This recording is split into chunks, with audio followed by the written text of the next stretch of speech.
America is in trouble. If you don't think so, your eyes must not be open. And that is the driving force behind a new book by a friend of mine, and it's called What Hath Trump Wrought? R-O-T, How Republicans Betrayed American Ideals. Now, this is usually not a partisan show. You see over my shoulder, it's Changed the World, the Golden Mean, and everything that entails. But this is a book about how Trump and the Republicans in the last 30 years, not just the last 3, have changed this country. Why my guest prosecutes an argument in this book for why that has to change, and then proposes specific things about how it can change in terms of the government and elections. So he's a fascinating guy. I want to bring him in. He's a good friend of mine and someone who's a mentor to me at teaching. 30 years he was at Arizona State University teaching, and he's emeritus there. Jack Crittenden, my friend, I can't wait to talk to you about your new book, which I read last week, and I was blown away by it. Thank you for taking the time today. Sure, Michael, and thank you for having me. My pleasure, my pleasure. So I'll quote you real quick, and then I'm going to have you go right into it. Quote, Republicans, and especially Donald Trump, have hijacked and abused the American dream, hollowed out our institutions, ignored political norms, trampled on our Constitution, and weakened democracy. What has he, but also you take it all the way back to Ronald Reagan, what's the shape of our country right now in your view? The shape of our country, the things that are wrong with it. Let's start with that basic, and then we'll jump off from there. Wow. Okay, what's wrong with it? As you know, as your listeners and viewers know, anyone, as you say, with eyes open must know that the country is deeply polarized. And that shouldn't come as a surprise to anybody who's been watching politics for the last 20 years. But as you say, I think quite rightly, I take it back to Reagan. But I would go even further than where I started in the book, which was when Reagan was elected. I would go back to 1964, which of course you don't remember, but I do. I know what you're talking about. Keep going. When Reagan gave a speech at the Republican National Convention Yep. to nominate Barry Goldwater. And that speech was the Republican equivalent, I think, of Obama's speech at the Democratic National Convention when he came onto the scene. In 04, that was in 04, and not a red or blue America, but the United States. Right, but the United States of America. Reagan announces in that speech, not for the first time for him, that government is the problem. And that to me is the view that Republicans hold on not just federal government, but governance across the board. And if the view is that government is the problem, you want to shrink government as much as you can, with one proviso. And the proviso is, don't shrink it so much that the things we want, we can't get. And the things they want are increased militarization, both of our armed services and now the police, anything that putting conservative judges on the court, which is a method for them, let's be honest, to legislate from the bench. And of course, the most important, tax cuts to enrich the Republican Party and members of the party. Okay, now, if that's the reigning philosophy of Republicans, and Democrats are taking a position of trying to improve democracy, the republic, the lives of ordinary Americans, and they see that government has an important role to play in doing that, they're going to have very different views on what needs to be done. One wants to shrink government dramatically. One wants to quite possibly expand it. So that's where I think we are in the country. We have one party that is so cynical, so self-interested, so self-directed, that it's become destructive of the country. So that's where we are. Look, and by the way, I want to let people know, I said partisanship in the beginning, but Jack's written many books, and the last one, which was only a year ago, was Direct Deliberative Democracy, How Americans Can Rule. And we're going to get into that because that's part of his solution in this book.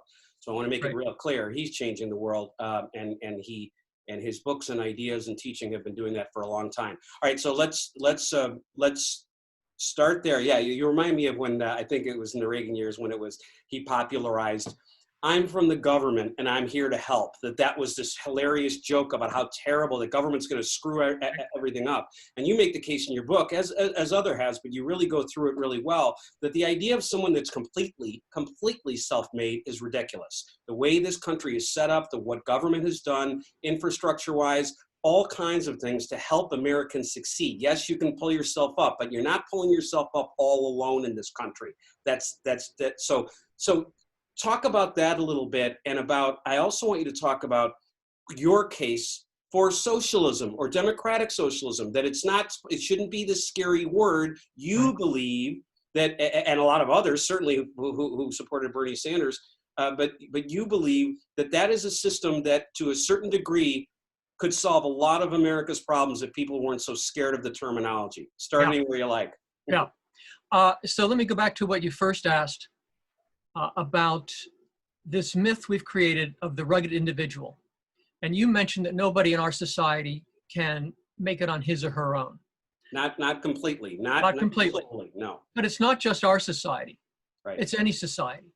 It's any tribe. It's anybody living anywhere. The great conservative philosopher Edmund Burke said in response to the liberal idea of natural rights, "Put a baby in the woods and show me the baby's natural rights." The baby will be devoured. Well, that's the same with any person. Stripped of society, you're not going anywhere.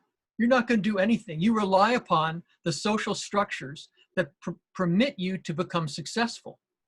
Okay, part of that, and this ties in then with the idea of socialism, as I try to explain in the book, socialism doesn't have to mean state control of everything.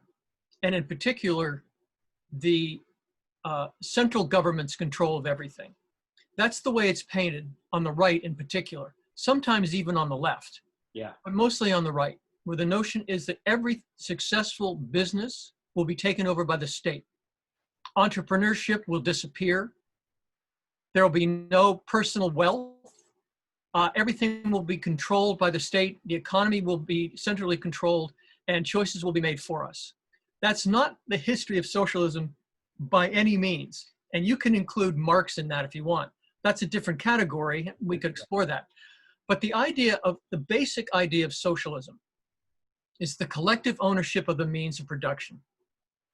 And nobody said you have to define collective as the central state. So if you look at our capitalist system, it's possible.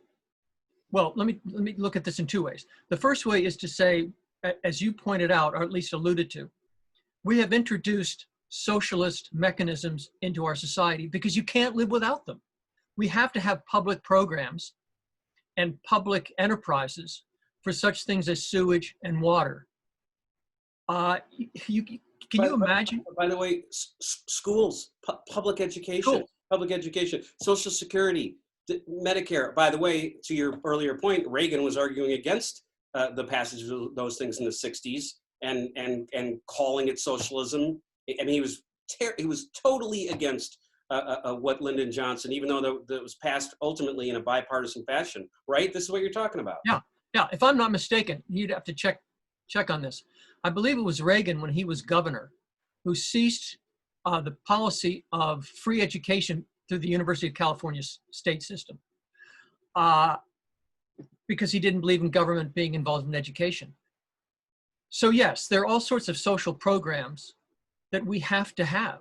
And it's not that we want them because they're so good, which I think in many cases we do want them because they're so good, but we have to have them because they're just not cost efficient for anybody to pick them up and pay for them. Okay, so you've already got socialism sort of baked in. Then, as you said, you add on some programs like Social Security, Medicare, Medicaid, that we see are necessary for citizens to be able to live a flourishing life. My point is that you can have socialist enterprises within a capitalist system. Because if you define collective as a you define collective as a private group of citizens who have come together to start any enterprise, it can be run as a socialist program. What's the missing ingredient is democratization, democratizing the workplace. And by the way, so sorry to interrupt, Jack, but Yeah. There are companies that haven't done it to maybe the degree you're talking about, and you'll outline, but United Airlines was one of the first to, I think, allow, have their employees all having a share of the company. I don't know how that, I'm not sure that's an apt example, but you're talking about that, right? Having employees have a vested interest and also a role in decision making. Yeah, so that's difficult to get, but the way our economy is set up now, it could happen tomorrow. There isn't any reason, and Elizabeth Warren proposed this. She proposed putting consumers and workers on boards of directors of companies for more accountability. That could be done. I mean, that could be done. Well, ask her. She has a whole plan for how to do it. But yes, so there are companies, you'd be surprised. Ocean Spray is employee owned. Ace Hardware is retailer owned. So franchises are owned by the retailers. Publix Markets is completely employee owned. And of course, the example worldwide is Mondragon, which is a multiple business enterprise in Catalonia that is completely owned by the workers. And I think they're now 250,000 workers running, I don't know how many businesses now. So yeah, it can be done. But my point about this, Michael, is that socialism doesn't have to mean controlled by a central state or controlled by the local government even. It can be controlled by a collective, however you design and define it. And for socialists, that must include the workers and must include them in some fulfilling some democratic functions. One great example was New Belgium Brewery, which produces Fat Tire, a beer I know. Oh, I know it well, Jack. Don't we both? Fat Tire, the founder and owner of Fat Tire, New Belgium Brewing, decided she wanted to turn her company completely over to the employees. They all became owners of the company. And we're talking about from the CEO of the company down to the guy who runs the forklift. She was so serious about this, she gave them all free seminars on spreadsheets and budgeting because employees are involved in everything. So it can be done if you're willing to have workers in as equal partners and you're willing to democratize your workplace. Yeah, and this is, by the way, this is an example. I'll say this a few times. I urge people to read this book, What Hath Trump Wrought? And that is a play on words, R-O-T, and it's explained right up front. But you talk about a whole other number of ways that we can improve society without going to these. Look, there's a lot of fear mongering in politics, right? Death panels and this and that, and and that's what's happened with socialism. And I'm not making an argument for socialism, but I am helping you make your argument for socialism. Not that you need it. There's a lot of things that look. People talk about the 1%, the 99%, right? And how the inequity, the inequality in our society, and you know me, I've written plenty about how money in politics has caused that. But they don't want to get deeper into, okay, well, what are the solutions? If we have capitalism in this country, so how are you going to make it even marginally better or drastically better for working class and poor Americans, impoverished Americans? And you make a case for a bunch of those things, among them what you just talked about in terms of ownership of companies and having employees be able to participate in the success more. So let's go to the place politically, though, because I want people to understand that you really delve into, this is two countries, and we got to figure out, are we going to have secession and a blue and a red country, or how are we going to do it through another option? And you take us through secession, the possibilities and likelihood of that. So before we go to sortition, tell me about how you broke down that argument about secession in this country, which seems outlandish, but you make a pretty good, compelling argument there that it's not unreasonable. Well, first, it rests on the view we were talking about when we started, which is what's happened to the Republican Party. Now, from my perspective, I'm not sure the Republican Party, even post-Lincoln, has been a party of principle. But I think that veneer has just been stripped off. And it's a party that is, as I say, self-aggrandizing, self-interested, narrowly focused. And that means that it has, in many ways, abandoned the ideals and values of this country. if that's the case, we then have two sets of values and ideals vying for the electorate's attention. I think that's where we are. And I don't believe it's an exaggeration to say, given the rise of Trump, we now have two separate realities.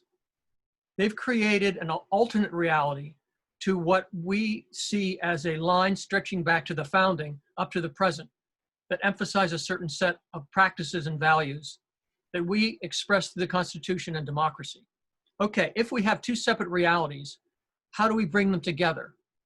Well, one realistic position is we don't. We recognize that there are two realities and we deal with it. Well, how do you deal with it? You divide up the country through one method is secession, where you have a coalition of blue states. And this already happened, Michael, as you know, with the pandemic, where you had coalitions in New England and a coalition on the western part of the country coming together to buy the medical equipment because the federal government wasn't providing it. This is a great example. It actually happened, I think, in real time while you were writing this book. That coalitions, not just of that in terms of resources, but also in terms of the rules and in terms of how they were going to help each other and travel and all of that. That was a real practical example. Regional, not just splitting it up into two countries, two ideologies. But yeah, continue. Absolutely great example. Well, it would be regional division. So you can imagine the blue states seceding from the Union. And then we can talk about how that could happen. But the notion would be that you would have, in a sense, two republics. One would be in the Northeast and one would be in the West Coast. And with some states in between. So New Mexico and Colorado have been not just leaning, but have been pretty much blue. Arizona may be leaning in that direction. Nevada is leaning in that direction. So you then have a coalition of those states merging with the New England Northeast states, and you have a blue state coalition, leaving in the middle, the Deep South, the Midwest, and some of the Southwest states. Okay, so the question is, first is, could that happen? And the answer is yes, it could happen. And it could happen through a constitutional convention, which is the most likely way it would happen. As I mentioned in the book, if you have a national constitutional convention, all bets are off on what comes out of it. That's right. Because there are no rules. Right. That's right. And by the way, that's why some folks look. You have the book behind you. It's so sweet of you, even though you can't see it in the frame. Sure, no, that's okay. Don't. It is, folks. Jack. Everybody's in quarantine. Buy this book. Don't stop wasting your time. No, buy online porn. Forget it. Buy Jack's book. But the only reason I brought it up is because Unlock Congress, when I wrote it, in a way, it's incremental approaches. I don't like to use the word incremental, but it's very practical and logical and trying to change the rules. What Jack is talking about is a much more, much more dramatic in terms of changing the system, and not just through secession. We're going to get to the other option too. But when you talk about an Article 5, convention, people like me and Lauren Plessig and others have written about that, and a little hesitancy to it because, like you said, and that's what happened. The Articles of Confederation that preceded the Constitution. All of a sudden, they just decided, let's just blow this thing up and write something new, and they kind of did it in secret. Not kind of. They definitely did it in secret. That's right. That's right. They locked the doors and closed the windows. So you're right. So let me ask you a question, though. Just one more on the secession piece. Even if you had an Article 5 convention, Jack, and you had deliberation about that, it's not just regional in terms of where the states are on the map, though, is it? Because in those states that are blue, you have huge concentrations of population, Democrats, basically, progressives, whatever you want to call it, left people that are left of center in the cities, in the metropolitan areas, and you have plenty of rural. This country is split into rural and urban more than anything else, really, when it comes to ideology. So would that pose a challenge to what you're proposing? Well, it absolutely would. And as you remember in the book, I finished the chapter on secession by talking about where we just were, which is not just the possibility, but even the likelihood of having a constitutional convention. The Koch brothers have been pushing this for decades. And I think we are, I can't remember, 6 states or 8 states away from actually being able to call one. You need some number of states. I think it's 38 states to call a constitutional convention. Right. But what you point out, Michael, is the key point here. I included a map of the United States, the electoral map, I think it was 2016 map, votes by county. Break your heart, that map. Breaks my heart when I look at that map. But to your point, there are only 4 states that are pure Democrat or pure Republican, right? So every other state shows at least some counties that voted blue if it's in a red state, or red in a blue state. Well, if you secede and try to create this blue state coalition and a red state coalition, you abandon large numbers of people in those states who are trapped now in a coalition that they never agreed to. Right. So, for example, if you look at the map of the West Coast, the 3 states there, Washington, Oregon, and California, if you look at the eastern parts of those states, they are, to your point, highly rural, very conservative, and voting red. The coalition, the blue state coalition, which would foster a progressive agenda, completely abandons those people and sort of traps them. Now, we'd be maybe no worse off than they are now. They might be a little better off, but then again, maybe they wouldn't be, because there's no federal government to supersede what the states can do. Okay, so what's the solution? Well, for me, there are a couple. There are, in fact, several, and they are more piecemeal. I would not call them incremental, because what I foresee would be dramatic changes in how we function as a democracy, but they would be piecemeal. Changes we could make, and in fact, that I think are coming. And one, I know you've been really involved in, fair vote and ranked choice voting.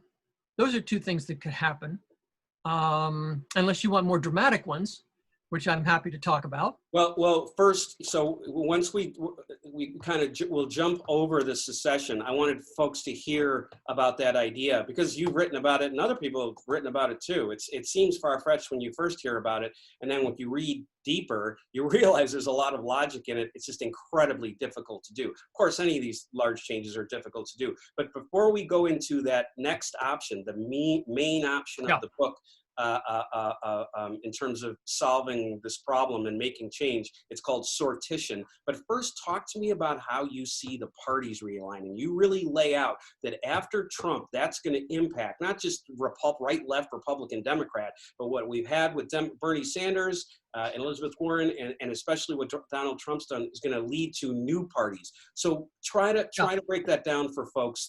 Those five coalitions that you foresee happening. Okay. Well, first, regardless of what happens in November, Trump's influence on the party, let's call it Trumpism, is not going to disappear. It seems that is the direction the Republican Party was headed, and now it's cemented. It's got cement shoes in there for Trumpism now. So I think that means that they're going to be Trump allies. Let's say he loses. Well, it won't matter. They're going to be Trump allies vying for 2024.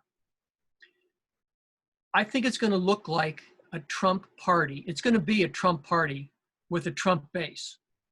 So I think I sort of flippantly called it the Trump White Nationalist Party. I think you did. Okay, so whatever you think of Trump, take whatever characteristics you think are most germane and salient. That will be the title of his party. Okay, there's your first on the. That's the first. That's the far right party. Now, coming closer to the center, I think you're going to have a party that looks very much like the old George W. Bush party. Right. The neocon, neoliberal, austerity party that wants to project American power into the world, wants to do good in the world by taking the American model, whatever that means, and sometimes imposing it, but often introducing it to different areas of the country, working with international corporations and national corporations, taking their lead from them. So it's going to look very much like the Bush Republican Party. So that I think I call the neoliberal, neoconservative austerity party. Right, so that's 2. Then the center party is going to be the party that might be most attractive to you. Maybe I'm pushing that a little too much.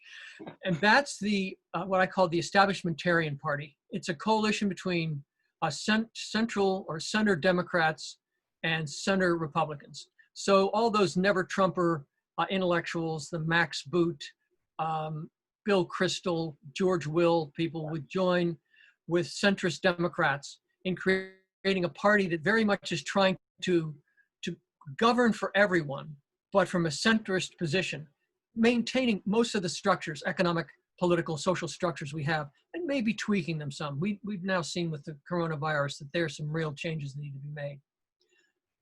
Left of that party is going to be what I call the Elizabeth Warren Reform Capitalist Party. She's been very clear that she believes that capitalism can be reformed so that players are brought into the system where they must play by the rules. So it's very much a reformist party, but with a progressive agenda. She's not interested in moving it out of capitalism towards socialism. I don't think she would be in favor, for example, of what I'm talking about with workers' ownership and control of companies. But she might. As I say, she's the one that focused the idea of accountability through workers and consumers on boards of directors. And then the far left party, not surprisingly, is going to be the Bernie Bro party, right, which is the Social Democratic Party, which also will have a progressive agenda, but it's going to be far more dramatic. I think you could see a rubbing off in the two left parties of things like the Green New Deal and Medicare for All. Joe Biden, for example, has now come around to the public option. I think, depending on whom he chooses as his running mate, could very well be pushed on that. But Biden, I think, is in the center party.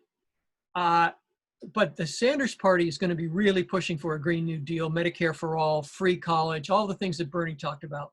And there is some movement there because we've had in the past week some impressive progressive gains in terms of primaries.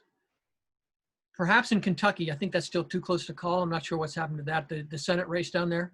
You know, Jack, before, and then I want to go to sortition and really get back to how the, you know, that change is going to come about and what you suggest. But it's interesting to me. I got to ask you a quick political question about the election and your preferences. The Elizabeth Warren party, you supported her, I think, right? Weren't you a supporter of hers? Yeah.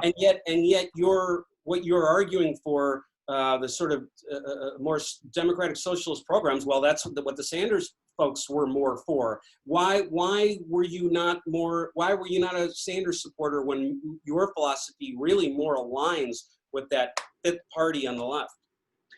I think it's based on the way Bernie presented it. Okay. There's still too much. Well, so here's the primary issue for me, Michael, and that is that we operate within a representative system. In my book, Direct Deliberative Democracy, I argue against that system, and I argue against it because I try to make the argument, going back as far as the Greeks, that there are no good reasons for having representative democracies. Oh, sorry, pardon me. I was just going to say, so what we have here is we are still deep into the savior mythology. And the savior mythology is that some single person comes along and moves our country through will, through programs, through persuasion, through rhetoric, whatever it's going to be, towards some new bright future. There's St. Reagan, and we have St. Obama, right? These are the two charismatic figureheads that we have. Bernie presented himself, yes, he talked about the political revolution, but it was always in terms of Bernie leading this revolution. I'm not interested in that. I'm interested in somebody who may come closer to it, I don't know yet, which is AOC, who has this notion that you build coalitions of grassroots organizations. Warren was doing that. Look at her campaign. Her campaign was based completely on the grassroots. Yes, she did venture toward some PACs. Sanders has his own. But for me, I aligned with her, not because I necessarily value the idea that capitalism can be reformed into something decent. I don't think it can. but that realistically we have to move slower than Bernie was suggesting. It's not time for a revolution. That's not where we're at. That's not where we're at. That's misunderstood because people interpret revolution in all sorts of ways. So I wasn't interested in that. Yeah, it sounds like you're for those ideas, but not the process. For a Right. different process. And now was the perfect segue to sortition. The word sortition, or if I'm not mistaken, and then lay it out for us. It's sortition is similar or leads to direct deliberative democracy with your other book. So talk about how that works, how it can work. Okay. Let me just say, for the sake of your listeners and viewers, that I am not like you in that I was never in the trenches. Michael has run campaigns. He knows about the ins and outs of how campaigns operate and how government operates. I'm a theorist.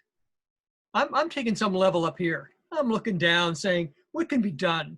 So I'm not suggesting that anything that I propose is practical. I'm just saying that what I'm proposing, I think, are good ideas. Let me. Okay, listen. I appreciate that.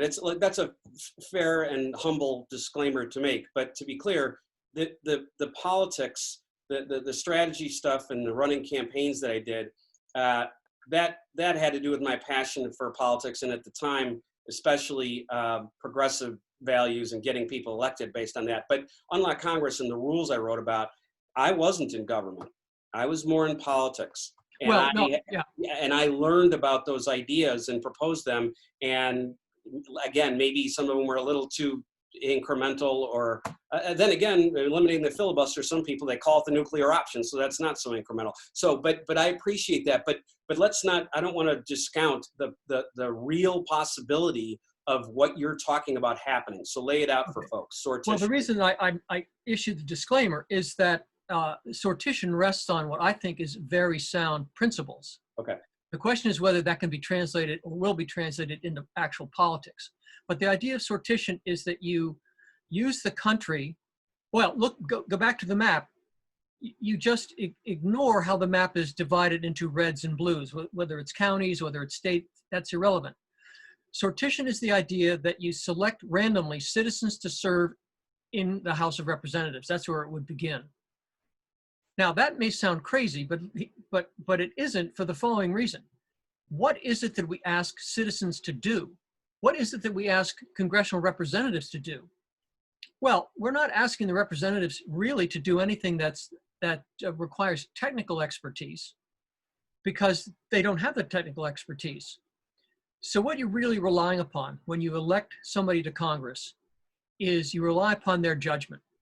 Can they look at facts? Can they look at evidence? Can they look at data? Can they look at studies? And can they say, here's what we need to do? Yes, they can. Can the average citizen do that? Yes, the average citizen can. Well, how do we know that? We know that because we have centuries of studies of juries who are asked to deliberate in cases where they have no expertise in the law, in medicine, in torts, in anything. And we ask them to make decisions. That's all sortition is. It's the same idea as having nationwide governing juries.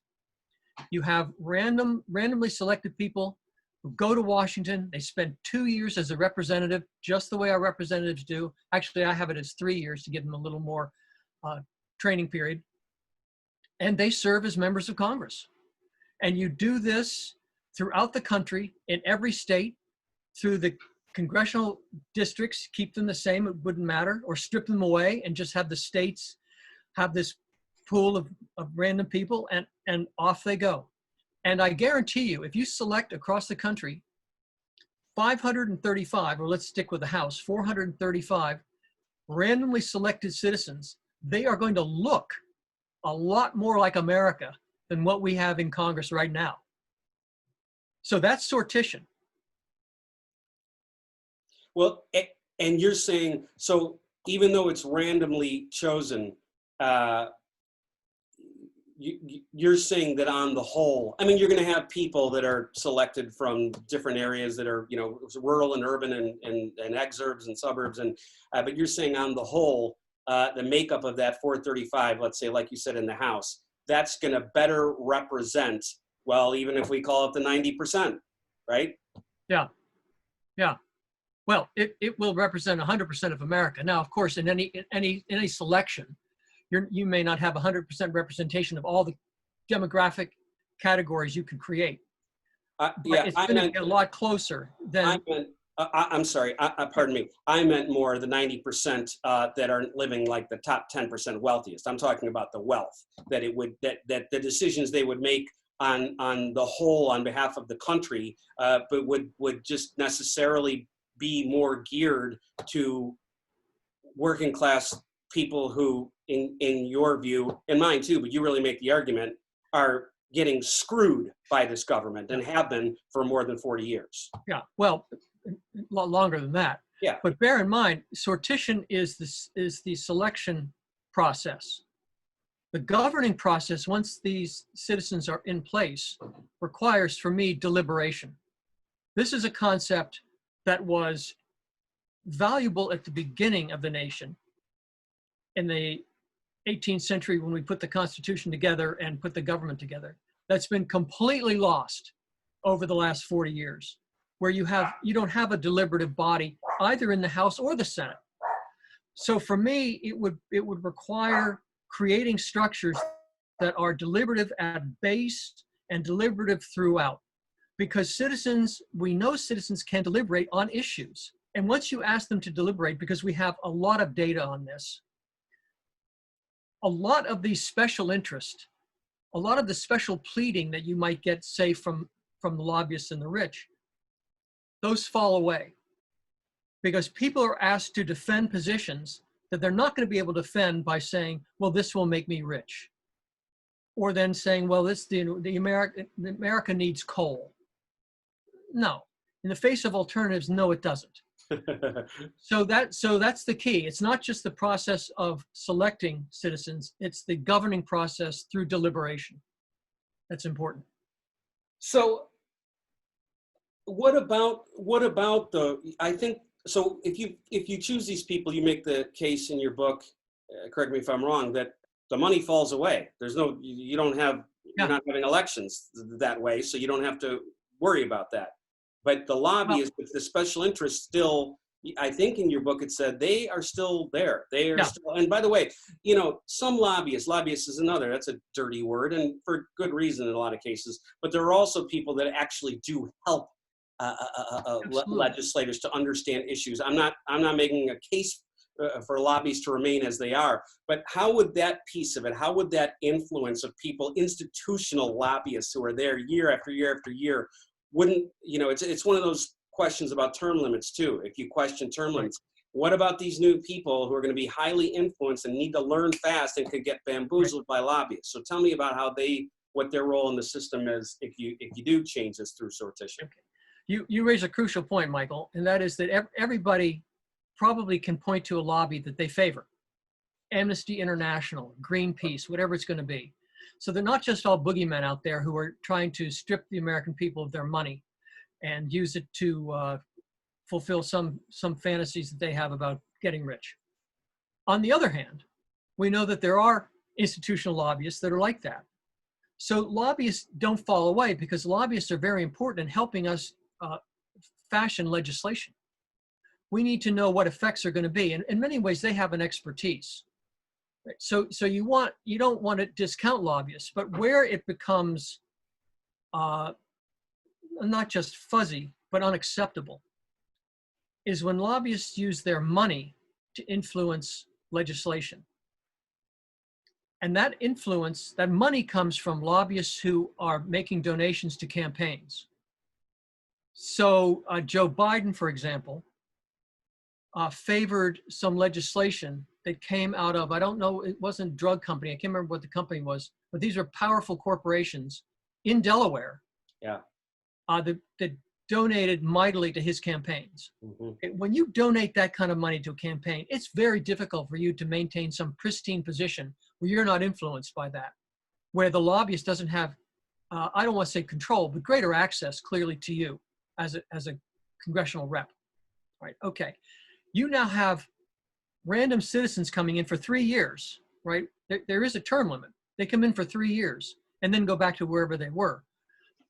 What's the incentive for a lobbyist? I mean, you can't say to them, I'm going to help you on your next campaign. There is no campaign. So there's no donation to them. Now, if it's going to become really untoward and they say, well, we understand that you have 2 kids who want to go to college. We're going to create a college fund for you. Okay, let's say that that somehow isn't uncovered or is acceptable. The person who now has taken that bribe comes into the deliberative setting and now has to argue the lobbyist position. Well, they don't really hold the lobbyist position because all they're interested in is the donation to send them to college. So the lobbyists' power to wield money, I think, dramatically falls away in light of 2 things: the term limit of average citizens, and 2, the structures of deliberation. You can't fake your argument.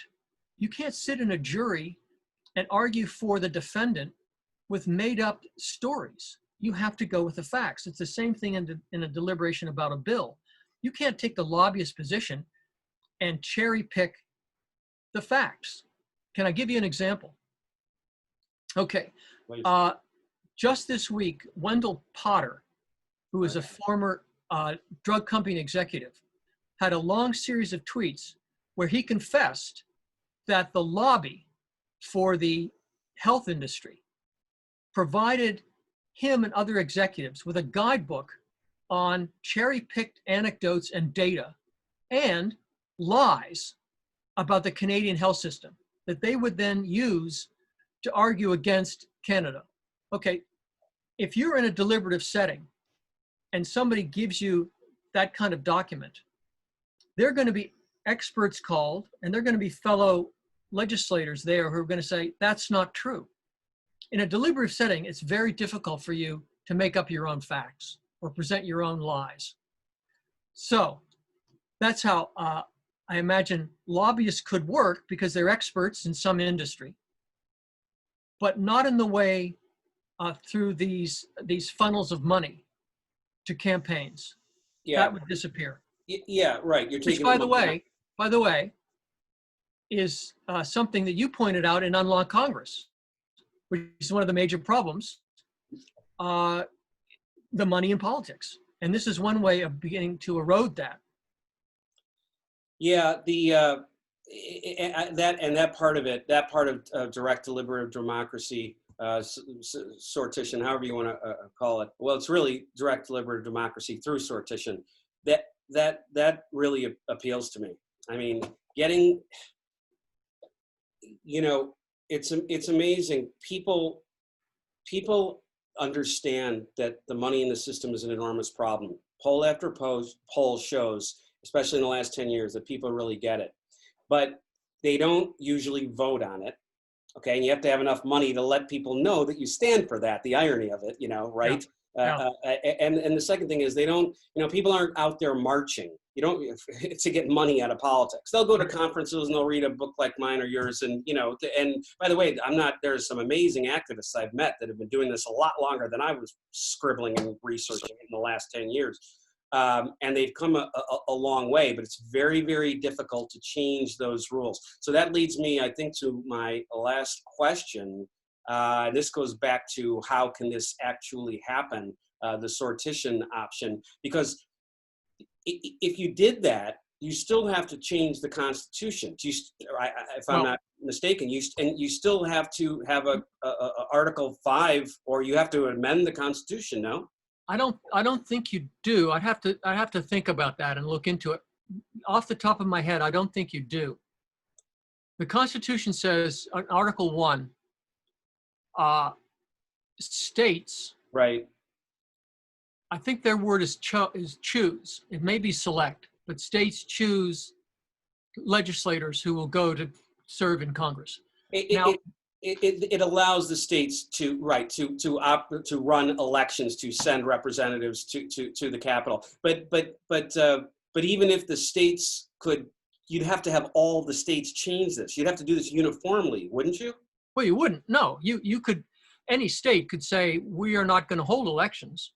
We're going to use sortition. We are going to randomly select citizens to go for 2 years to the House of Representatives. No, they can, the states can, but what I'm Yeah. saying is if you don't get all 50 states to opt in, then you don't have true sortition. You don't have the true representation of random representatives the way you want, right? I mean, Well- uniformly, every state has to kind of agree to do that, even in a compact fashion, or isn't there some tension there? Is it all or nothing, I guess what I'm asking. No, but that's my point. It isn't. So what I'm saying is any state could decide that it's going to either take citizens off the jury rolls or create a pool of citizens who have committed to serving and select them randomly. And then so the representatives from the state of Utah go to Congress and serve for 2 years. How they come there, how they're elected, how they're chosen is irrelevant. I'm saying is sortition could work in a state, and then other states could see that it works fine. And people within states, electors within states could say, hey, wait a minute, if Utah can do this, why can't we in Colorado? Why can't we in Maryland? Why can't we do the same thing? So it could sweep. Now, so yes, you don't get the national representation that we were talking about. But I thought you were asking how could it happen that we could move towards sortition? Well, it could happen within the states, within their own state governments, but it could also happen as states sending their reps through a different selection system. Oh yeah, no, they can select. That I understand. The states can do the sortition and choose their representatives in that fashion. What I meant was that if you don't have all 50 states doing that, then you don't really have you don't have a truly random sample of representatives through sortition. No, that's right. They all got to do it. That's what I was wondering. You're saying something similar actually to the Electoral College Compact that folks have been trying to get together for 3 years now, which says that no state is going to throw their electors to the person, one of the candidates for president, unless that candidate has won a majority of votes nationally. So that way you get around the Constitution. You don't have to change Electoral College in the Constitution. You just have to get enough states to agree to it.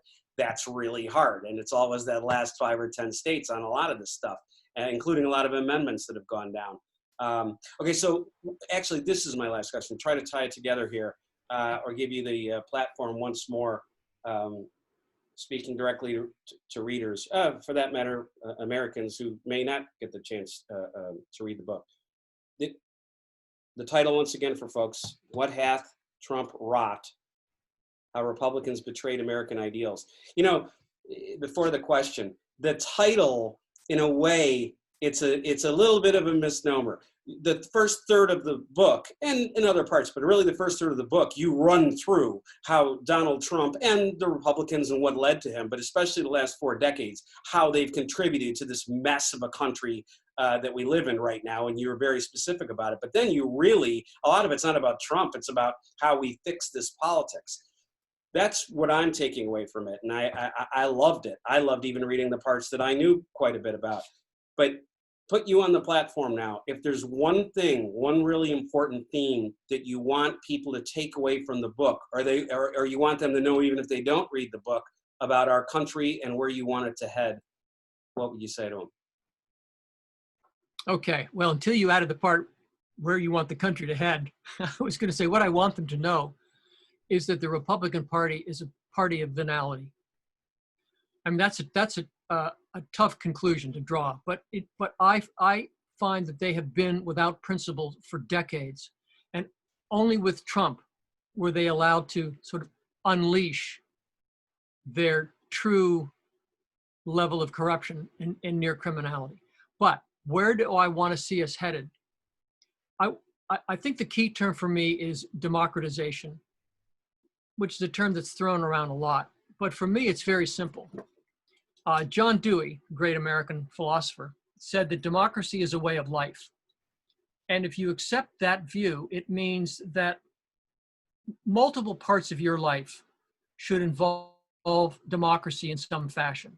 I'm not suggesting that parents now sit down with their kids and say, kids, we're going to run the family democratically. You have an equal vote to how late you stay up and what we have for dinner. God forbid. Yeah, maybe that institution doesn't change much, but workplaces, civic associations, hospitals, schools, state capitals, all of them can be democratized. All of them should be democratized. And it brings us back to this idea about citizens making laws directly, making rules directly. Whatever organization you are in, why aren't you pushing that organization to democratize, to allow all of the workers, all the participants, even consumers, to have some say in how things function within your workplace, school, government? So that for me is the idea. It's not at the founding. One of the founders, I think it was Edmund Wilson from Virginia, stood up and said, "Here's the Virginia plan for the new Constitution. And the basis of it is to make sure we don't have excessive democracy." I think he was exactly wrong. By the way, Too little, not too much. it's a great place to end, because I was just going to follow up your last answer with the fact that we did not set this up really as a true democracy, or even republic in the true sense of the word. You had to own property. If you were black, if you were a woman, this was not set. And the good part of our country is that, you know, even incrementally or once in a great while, we do make a stride toward that democratization and more equality, but we're a long way from there. And what you're talking about is a really strong move and a systemic change to get there. And by the very definition of the suggestion, right? About direct deliberative democracy. I'm going to say it for people one more time. What hath Trump wrought? How Republicans betrayed American ideals. His name is Jack Crittenden. He's my dear friend. We'll have him back. And thank you for doing this. I really appreciate it, Jack. I love talking to you. I was happy to do it, Michael, anytime.